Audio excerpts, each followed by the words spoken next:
1928 সালে প্রথম শুরু হওয়া মহালয়ার পুণ্য লগ্নে মহিষাসুর মর্দিনী নামে একটি গীতি আলেখ্যর সঙ্গে জড়িয়ে রয়েছে নস্টালজিক আবহ।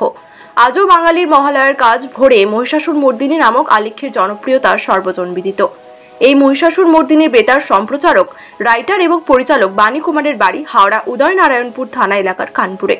বাণী কুমারের আসল নাম বৈদ্যনাথ ভট্টাচার্য, বাবা বিধুভূষণ ভট্টাচার্য ও মা অর্পণা ভট্টাচার্য ও শ্রী গৌরী দেবী। হাওড়া আমতা 1 নম্বর ব্লকের কানপুর গ্রামে মামার বাড়িতে 1907 সালের নভেম্বর মাসে জন্মেছিলেন বাণী কুমার। পরবর্তী সময়ে হাওড়া জেলা স্কুলে পড়াশোনা করেন। পরবর্তী সময়ে ছাত্রজীবনের শেষে টাকশালে চাকরি নেন, কিন্তু সেখানে মন টেকেনি। এরপর ফিরে এসে চাকরি নেন অল ইন্ডিয়া রেডিওতে।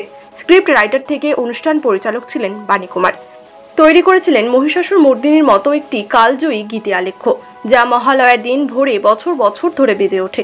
কিন্তু জন্মস্থানে বাণী কুমার বাস্তবিকই অবহেলিত, অথচ হাওড়া শহরে বসেছে তার মূর্তি। উদ্যোগ নিয়েছিলেন কাউন্সিলর শ্যামল মিত্র, উদ্বোধন করেছিলেন মন্ত্রী অরূপ রায়।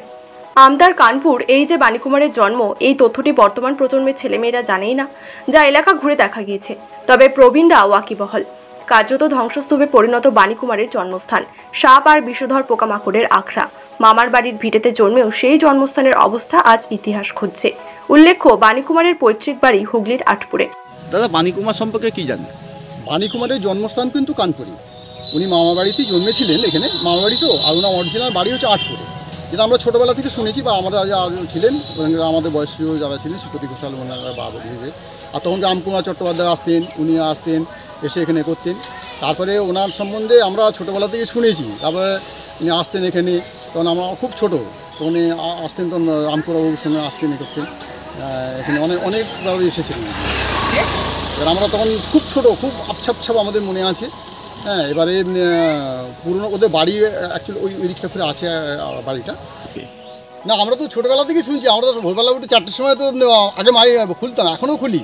এখনও কলকাতা যে চ্যানেলটা আছে সেই